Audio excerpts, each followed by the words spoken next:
Leader, third party, and member Saanich North in the Islands. Thank you, Mr. Speaker. It's 3 years into this government's mandate, and we await the release of the Old Growth Panel report on the government's long-awaited old growth strategy, which they promised to be guided by the panel's report. British Columbians want their government to protect these ancient endangered ecosystems and stop the devastation that we're seeing in our forests. The destruction of productive old growth isn't uniform across the landscape. In some places, it will be depleted as soon as 10 to 20 years. In some places, the next 3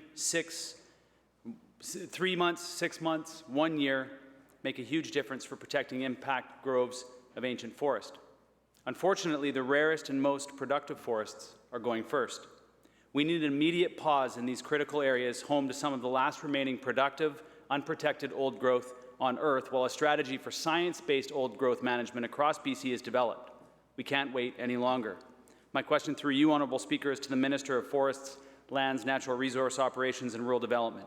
Will he pause harvesting in old growth ecosystems at the highest risk and provide supports to affected workers while he works on the promised old growth strategy? Minister of Forests, Lands, Natural Resources and Rural Development. Thank you, Honourable Speaker. And thank you to the member. I'm happy for the opportunity to discuss our old forest plans for the province. We undertook the old growth strategic review because of a lack of action on this topic by the previous government. There is a need for stronger steps to protect biodiversity and to support workers and communities dependent on the forest resource. We are taking a science-based, thoughtful, and serious approach. And I want to thank the panel for their work. Al Gorley and Gary Merkel, over 4 months, went to 45 different communities and received thousands of submissions by emails and written. We're committed to release publicly the review panel's report within 6 months, as the terms of reference said, and we are well on track to meet that commitment. As for actions that will rise from the report, again, I want to quote from the terms of reference. We will engage in a government-to-government consultation with First Nations before setting policy direction in response to the report. See in that quote. Honourable Speaker, that is in the spirit of respect rather than acting unilaterally, and we will also be embarking on a thorough engagement with workers, communities, industry, environmental organizations, and other interested groups in the coming months. Leader, third party, and member for Saanich North in the Islands on a supplemental. Yeah, thank you. And the request was simply to pause the harvesting while that plan was in place. It's difficult for people to see the trees continue to pass through their communities, noting that this panel has been doing their consultation. Mr. Speaker, the debate about protecting old growth is often framed as a choice between protecting old trees and protecting jobs. However, that's not the choice before us. The choice is between a managed transition today and a sudden, abrupt transition when we've cut down the last stand of productive old growth. Let me be clear. We're not talking about sustainable jobs that will continue to exist for the next generation or two.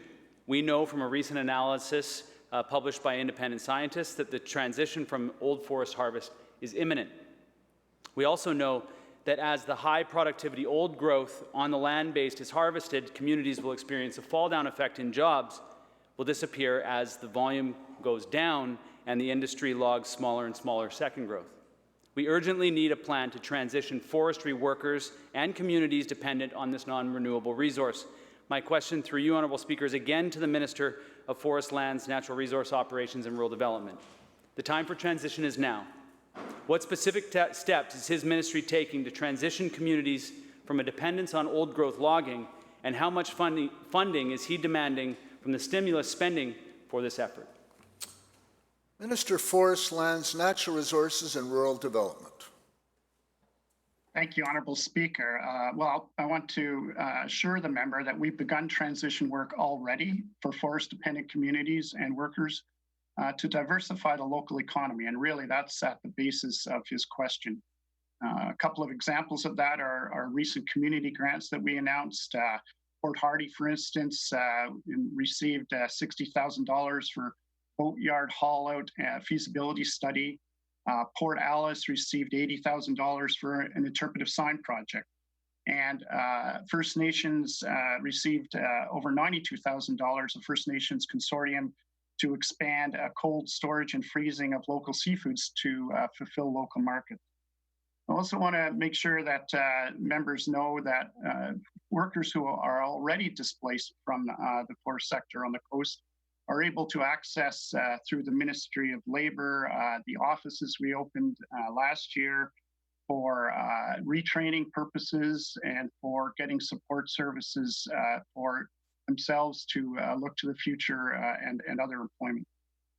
We also have focused on reducing log exports and bringing more fiber, in other words, less waste left behind in cut blocks. And an example of that is funding we supplied to Forest Enhancement Society of BC for 19,000 cubic meters of fiber around Port McNeill that otherwise would have been left in the forest.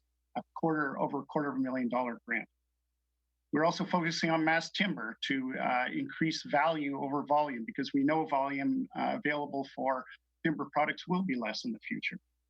Mr. Speaker, we are committed to implement a new and up-to-date comprehensive old forest management strategy in consultation with First Nations that will address important biodiversity concerns and support workers and communities, which will include a further transition as needed.